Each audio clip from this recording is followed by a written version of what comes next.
again. My name is Ryan Anderson.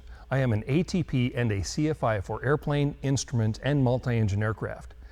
In this video, I am going to discuss what a VOR is, what the equipment on your airplane looks like, and then focus on how to use this system for navigation. Hopefully not boring you to death with too many details before I show you how to use the thing. The details, while important to understand, are not always necessary to commit every detail to memory, but seeing things such as service volumes and the like helps you to better visualize how the total system works. The things like the cone of confusion are very important to understand. The VOR system is massive and covers pretty much all the land that covers the Earth. With the advent of the GPS, this system is being used less and less. So many pilots are forgetting how to navigate using the system. It is also sometimes a confusing subject for the beginning pilot. There are many similarities in GPS navigation. For instance, the same nav head is used for the primary navigation as the VOR. And instrument approaches and other RNAV approaches still use the VHF system for navigation. If your airplane is still equipped with VOR equipment, as most are, you need to understand the system and know how to properly use it. Let's start by looking at the VOR ground station itself. The VOR, what exactly is it? VOR stands for VHF, or Very High Frequency. VHF, Omnidirectional Range. Omnidirectional meaning it is sending a navigation signal out in every direction. The VOR is a ground-based navigational device. There are three types of civilian VORs: the VOR, the VOR DME, and the VORTAC. This is how the map symbols differentiate the three types of stations.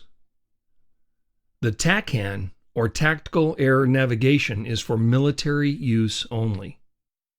The VOR is simply that, a VOR. The VOR DME sends out not only a navigation signal, but DME, or distance measuring equipment information. If your aircraft is equipped with a DME receiver, you will receive distance measuring to the VOR station if DME is included in that particular station. The DME sends out an interrogation pulse to which your aircraft will respond in kind, much like the radar used by ATC. Only a slant distance to the station can be measured. For instance, if you are 12,000 feet above the ground, or 2 miles high, and you are 5 miles from the station based on your ground track, your slant distance to the VOR would show as 5.4 nautical miles. If you are directly over the station at that same 12,000 feet, your DME would read out as 2 nautical miles even though you are directly over the station. That distance would be the vertical distance to the station. Depending on your equipment, you may also receive ground speed and time to station information, but these two items are only accurate when you are heading directly to or from the station. These also become more inaccurate the closer to the station you are due to that slant distance being measured. The VORTAC is a combination of a VOR, DME, and a TACAN. For the general aviation population, the VORTAC is the same as a VOR DME. The various VORs are further broken down into three classes: terminal, low, and high VORs. The terminal VOR is specifically designed to be used in proximity of a larger airport. Its useful range is only 25 nautical miles, and it extends from 1,000 feet AGL to an altitude of 12,000 feet. The low-altitude VOR extends from 1,000 feet AGL to 18,000 feet and has a reliable range of 40 nautical miles from the station. The high-altitude VOR is used all the way up to 60,000 feet. Its useful range from the 1,000 feet up to 14,500 feet is the same as the low VOR, or 40 nautical miles from the station. 100 nautical miles from 14,500 to 18,000 feet, 130 nautical miles from 18,000 feet up to 45,000 feet, and then back down to 100 nautical miles from 45,000 feet to 60,000 feet. All altitudes are above ground level. All this is really telling you is that for the most part of your navigating with VORs, you will have a reliable signal 40 miles from the station. If you are flying high altitude or above 18,000 feet, you will have more of a reliable range from the station. Flying from VOR to VOR on airways will give you proper coverage descriptions on the IFR maps. But off airways, you should at least know where to look these numbers up to ensure that you are going to have a proper navigational signal, especially when flying in IMC conditions. On a VFR map, every VOR will be depicted. The same holds true for a low IFR map. Knowing the service volume can help you to know where you will receive the various VORs, especially off an airway. The high altitude IFR map only shows high VORs.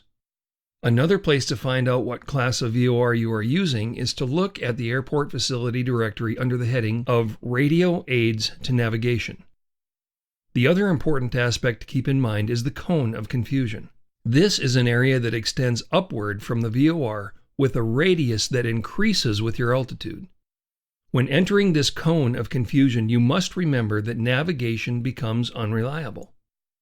You will observe your CDI, or course deviation indicator, begin to go off course, despite whether you are on course or not. The closer to the station you get, the further off your CDI will move until it is full-scale deflection, and your to from flag will barber pole on you or simply disappear. We will explore this phenomenon as we dig into how to use this type of navigation. The legend on the various maps will give you insight to every symbol that the VOR identification box will present. You, being required to have a navigation map with you while you fly, will have that direction as to what each station is telling you. So, just like the legend shows, this is what a VOR DME looks like on a map. In Jamestown, the VOR is on the station. The typical depiction will differ when the VOR is on the airport. Here you see just a dot on the airport symbol. The easiest way to spot a VOR when it is on an airport is to look for the compass rose that is present around all VORs. With this situation, the information box for the VOR will tell you what type of VOR this is. Now let's look at a pair of VORs in California, the Daggett and the Hector VORs. In the Hector VOR information box, you will see the name of the VOR, the frequency, the channel, which is primarily used by the military, the three-letter identifier, and the Morse code identifier. Beneath the information box, you will find the name of the flight service station that you will contact over this station. With this particular VOR, you see the frequency of 122.1 R over the information box. Notice the R after the frequency. This tells you that you can transmit to the flight service station on the frequency of 122.1. The R tells you that flight service can only receive on this channel, and they will transmit on the VOR frequency of 112.7. When you make the call to the Riverside Flight Service Station, the initial call would be Riverside Radio, Archer 8093 Golf, listening on Hector VOR. They would receive and know how to transmit to you on that VOR frequency. Your job to have your nav radio tuned in and your intercom system selected to listen to the transmissions from the VOR. Also make sure your volume is up. On the Daggett VOR, you see much of the same information: the name, frequency, channel, three-letter identifier, and the Morse code identifier. Pretty much every student worries that they will have to learn Morse code in order to get this, but you really don't. Listen to the ID come up and look at the visual representation of it on the map. When the code plays, it looks just like what you're looking at. It is almost like looking at music, but easier. California. Mountains obscured by clouds. Mist. AirNet Tango. Update 2. Valid until 2100 Zulu. Turbulence for Oregon, California, Nevada, and coastal waters. Moderate turbulence between flight level 260 and flight level 400. Pilot weather reports are requested. Always verify the station's operation by listening to the Morse code identifier, which will play every 30 seconds. If it only plays every minute, the DME is out, and if it does not play at all, the station itself is inoperative. One difference you have in this box is that you have an H in the upper right-hand corner. This is telling you that you have HIWAS being transmitted over this station. That is the voice option you were listening to while waiting for the Morse code identifier. That filled-in circle could be the H for HIWAS, an A that tells you that that particular airport's ASOS or AWOS is playing over the VOR, or a T for a TWEB broadcast. If you ever forget any of the symbols, just go to your legend. On to the Fargo VOR. Look at some of the navigation attributes. Again, we have the VOR name, a frequency that you may talk to the Grand Forks Flight Service Station over, the fact that it has HIWAS, the frequency, channel, 3-letter identifier, and the Morse code identifier. Notice that the north heading is different from true north. That is because all VORs are situated to use magnetic north rather than true north. Observe the magnetic variation line that shows in this area that magnetic north is 3 degrees less than true north. Let's work off the 180 radial. A radial can be defined as the magnetic direction from the VOR. If you are due south of the VOR and a north course puts you on course to the VOR, you are on the 180 radial. Victor Airways are typically 8 nautical miles wide. Remember that full-scale deflection on either side is 10 degrees off course, making the entire scale from one side to the other 20 degrees. This being said, the first thing you need to keep in mind is that the further away from the station you are, the wider the course is that puts you to that full-scale deflection. For instance, at 10 nautical miles away from the station, with a full-scale deflection, you will be 10,000 feet, or 1.6 nautical miles off course. While at 30 nautical miles from the station, you will be 5 nautical miles off course with a full-scale deflection. 1 dot off is only 2 degrees off course. At 10 nautical miles from the station, a 1 dot deflection will put you 2,000 feet, or 1/3 of a nautical mile off course. At 30 nautical miles, you will be 6,000 feet, or 1 nautical mile off course with a 1 dot deflection. Your takeaways from this are that the further you are away from the station, the further off course you are with each dot. The radios and nav heads will take on different appearances, but they all pretty much work the same. Here is a typical King radio stack. The KX155 or 165 radios, or NavComs, will have the communication radio on the left side of the unit and the navigation on the right. The top radio would typically be COM1 and the bottom COM2. Notice that there are 2 separate frequencies dialed in on each COM and nav radio. This particular unit has a feature that is incredibly handy to the busy pilot that includes both an active frequency and a standby.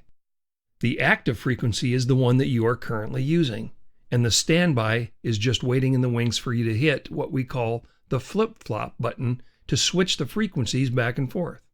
This feature comes in very handy in that when things are not so busy, you can put what you know is your next frequency into the standby position, so that when things get busier, all you need to do in order to switch frequencies is hit that one button. When changing frequencies in either side of these radios, you will only have access to the standby side, so you will need to hit that flip-flop button in order to complete your frequency change. The channel selection knob actually has 2 knobs, an inner and an outer knob. When you turn the outer knob, you will change the higher frequency or the 3 numbers on the left of the decimal point. The inner knob will control the part of the frequency to the right of the decimal point. Now let's take a look at the nav head. This instrument is a typical nav head. Some heads have only the lateral navigation, but this one has both lateral navigation and vertical navigation that is used for the glide slope on a precision instrument approach. Looking into the features of this instrument, we start with the course selection card that will determine your course direction to or from the station you are navigating on. The OBS, or Omni Bearing Selector, sometimes called CRS, or the course knob, that will change your course selection card to the desired course, the lateral CDI for navigation, the nav flag that will show off, to, or from a station, markings that will show 2 degrees off course for each mark, full-scale deflection being 10 degrees off course, the vertical CDI that again is used for vertical guidance on a precision instrument approach, and the glide slope flag that will show off and GS if the glide slope is being received. Keep in mind that the 10 degrees off course on a full-scale deflection only applies to the VOR. When using a localizer, that course is much narrower, And if using GPS navigation, the course width changes based on your distance from a station. But that is a discussion for another time.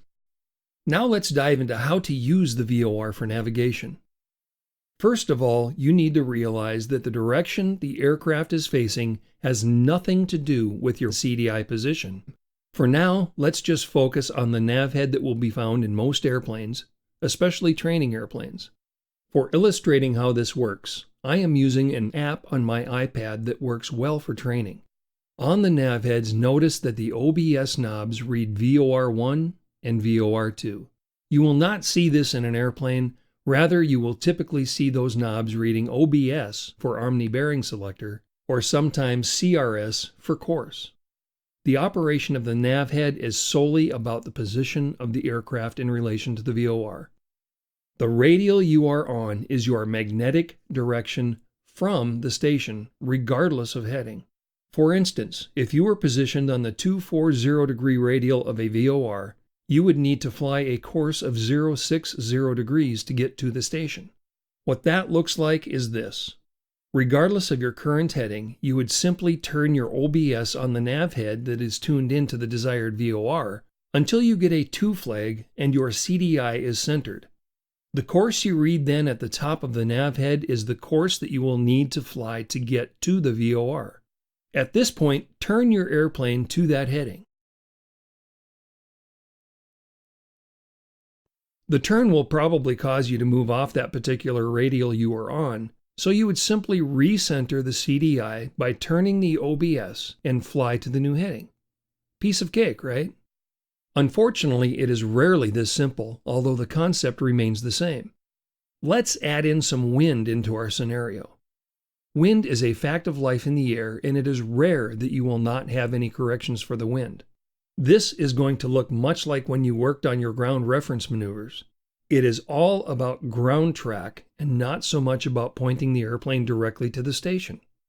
Even if you depart from an airport where you know what the surface winds are, the winds aloft are often quite different, so you will need to find the heading that will keep you on course to the station.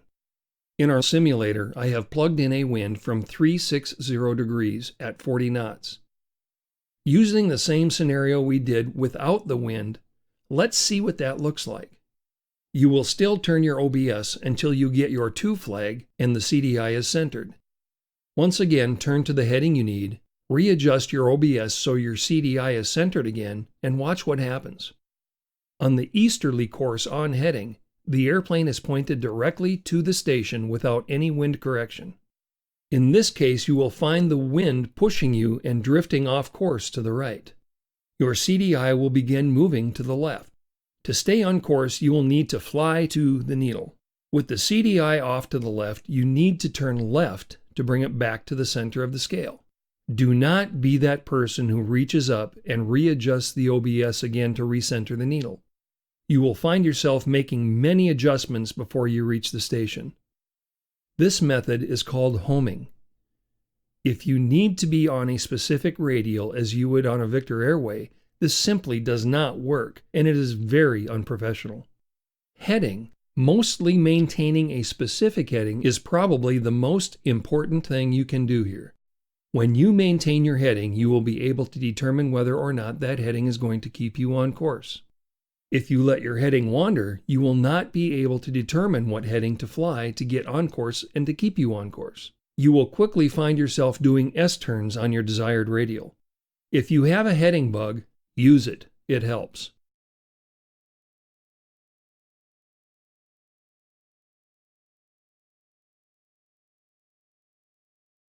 The best way to find the required heading to maintain your course is called bracketing. Here is how that works. Once again, you turn to your heading and the strong north wind causes you to drift to the right of course. This is evident by your CDI moving to the left.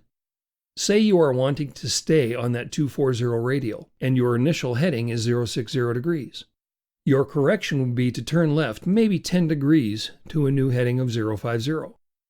Depending on the wind, this may slow your diversion from the course but still keep you moving off to the right. It may stop the CDI from moving, which is telling you that you are basically paralleling the course, or the needle might start to move back to center.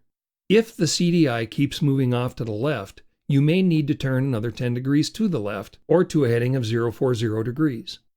Do not start making large heading corrections.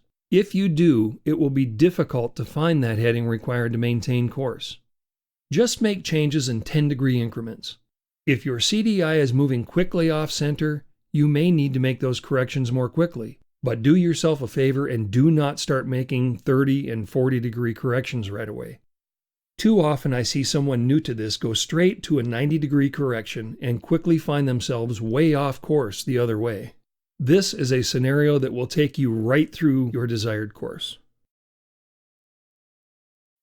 If you find a heading that will stop the CDI from moving, you can pretty much assume that that will be the heading required to keep you on course once you are back on your desired radial.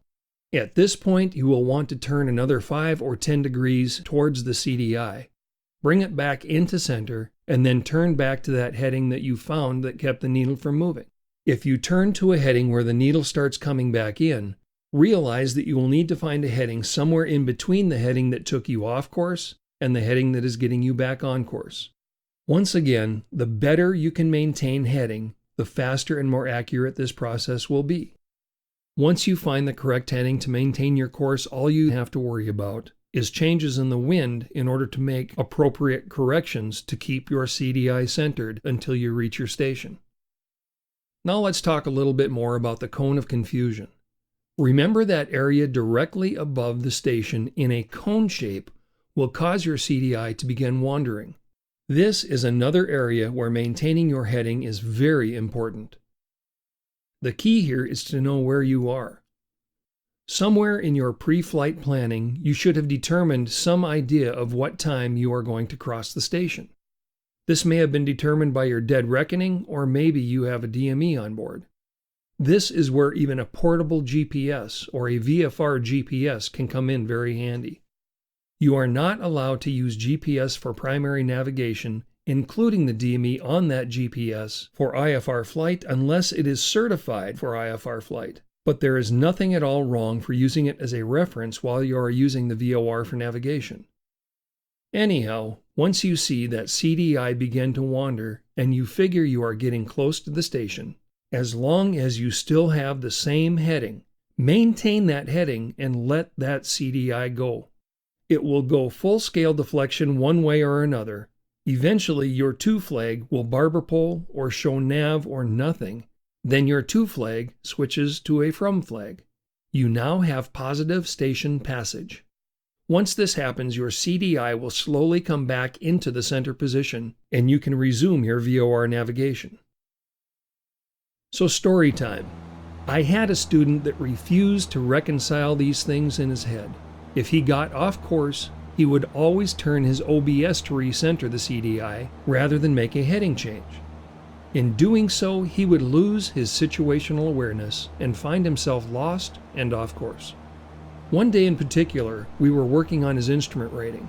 He was under the hood, and we asked ATC for holding as published over the VOR. As usual, he would get a little off course, and rather than adjust his heading, he would turn his OBS.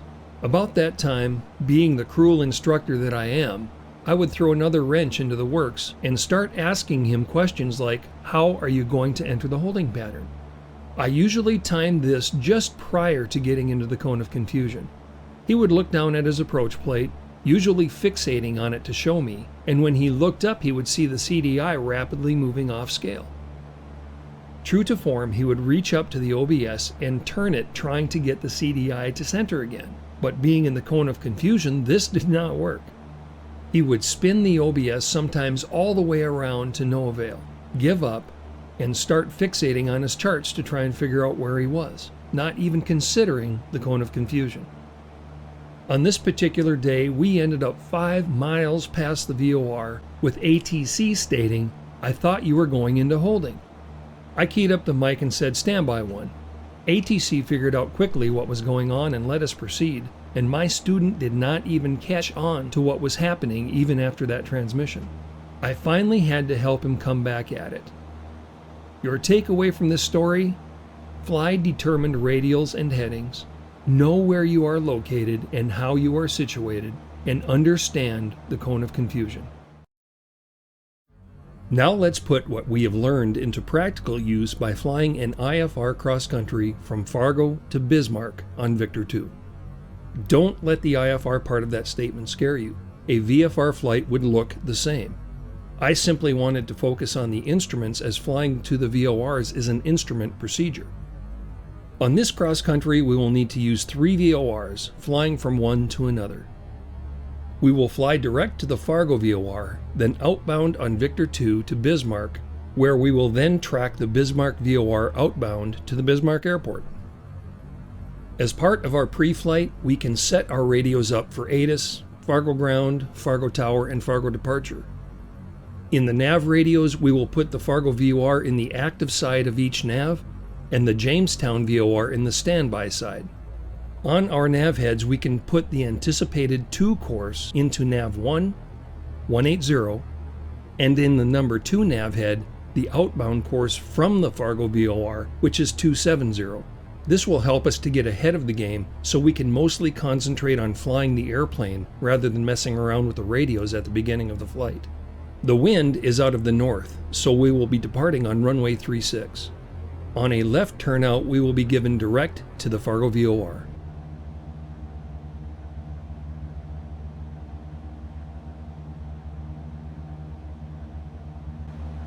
Having the 180 heading to the VOR anticipated and set into the number 1 nav, we will see that the CDI is not centered once we reach a 180 heading. Let's turn the OBS to center the CDI again and turn to a heading that keeps the CDI centered and our plane on course. Remember to ID the station. What we see is that the wind is such that keeping the 180 heading maintains the course direct to the VOR. The Fargo VOR is only 9.4 miles from the threshold of runway 36, so your travel time is going to be fairly short. Expect that cone of confusion to come into play fairly soon.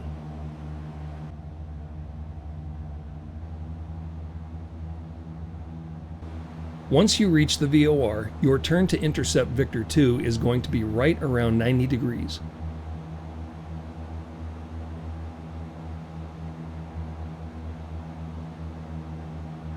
If you wait for positive station passage, you are going to fly pretty far south of the VOR, and then have to make a right turn with a fairly significant angle to intercept, especially with the north wind we have.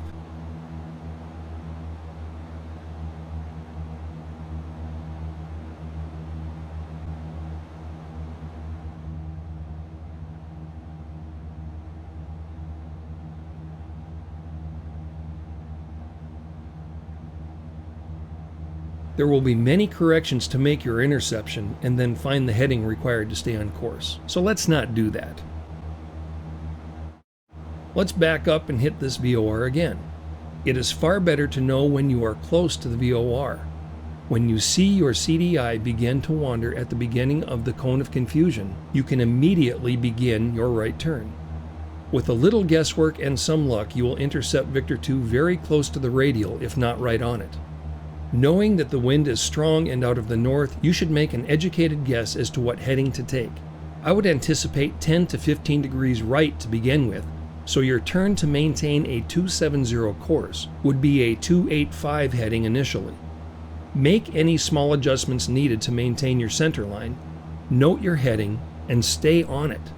Keeping a constant heading will allow you to focus less on the nav head, as the CDI should remain centered. Do not, however, eliminate it completely, because any number of things such as changing wind or precession on the heading indicator could cause you to veer off course. Remember how we set the nav radios up.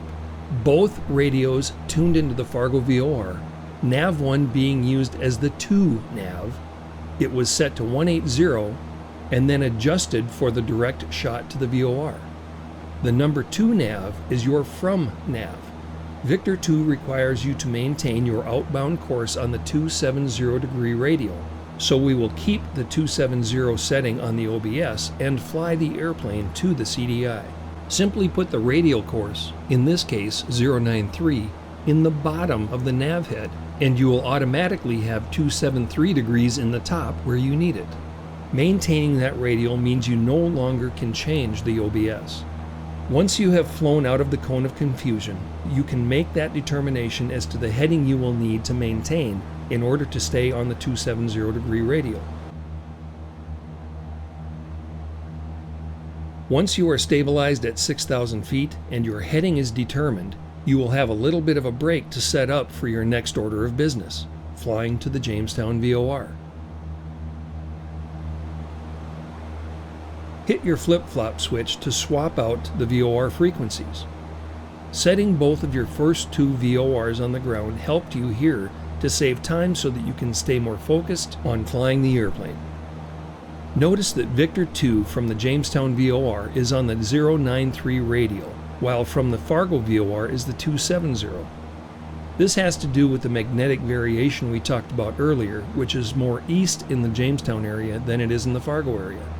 When you change the number 1 nav to the Jamestown VOR, you will also need to change your OBS to match the radial into Jamestown.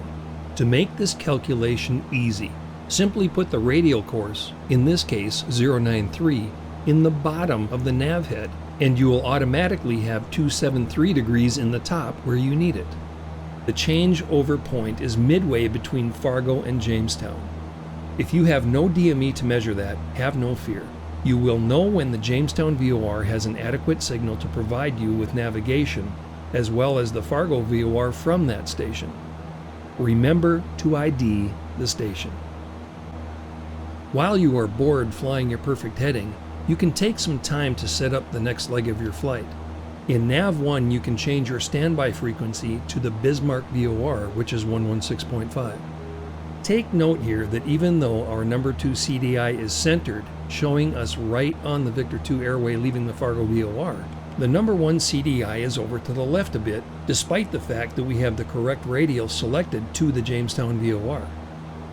This is due once again to our differences in the magnetic variations we see all around this Earth. Flying east-west courses will show more of this than north-south courses will. At this point, we are right around 30 nautical miles from the Jamestown VOR. Remember the scale I showed you earlier where 1 dot off scale at 30 miles will put you 1 mile off course? Here the CDI is 2 dots to the left, so we are all of 2 miles north of our course at this time. Remember that the Victor airway is 4 miles wide either side of the center line for a total of 8 miles wide, so we are still well on the airway. My solution to this is a slight left turn, just a couple of degrees, to slowly intercept the CDI on the number 1 nav.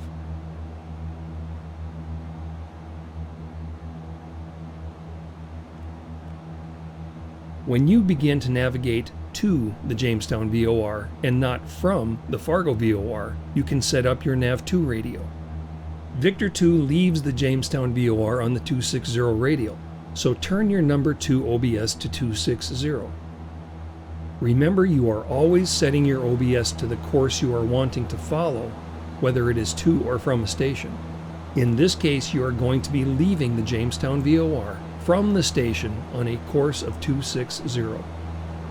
273 degrees to Jamestown, changing to 260 from Jamestown is a very small correction in your course.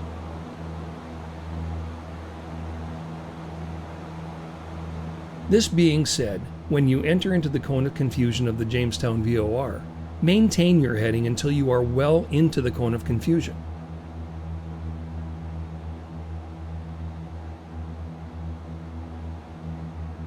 Turn left 13 degrees, or the difference in the course heading that was to the station versus from the station, and make your minor corrections when you are out of the cone of confusion and once again have positive navigation from the Jamestown VOR.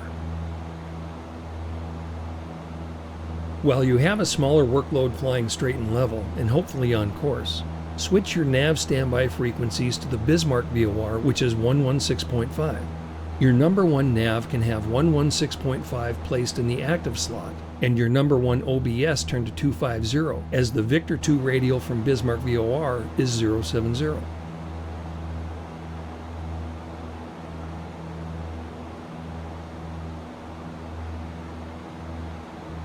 This segment of the airway being 82 nautical miles, your changeover point would be 41 miles from the Bismarck VOR. Remember to ID the station.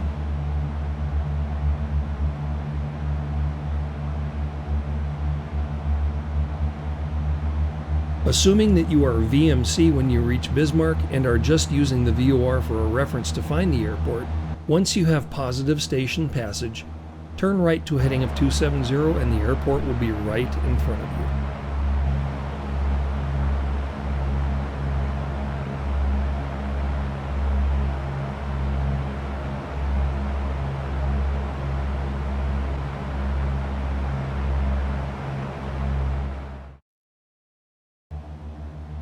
Now let's look at a slightly different scenario following the same route back to Fargo. Leaving Bismarck, you will use runway 31 and you are once again told to maintain runway heading. Once you contact departure, they put you on a heading of 030 degrees for traffic. Once clear of the traffic, you are assigned a heading of 100 and told to intercept Victor 2 and resume your own navigation. All the same rules still apply, and it will look something like this. From this point, you may fly your return route to Fargo, just as you did on your way to Bismarck. Understand that my use of the radios in this video is the way I personally do things. I find it a logical and methodical way to operate, but it is not the only way to do things.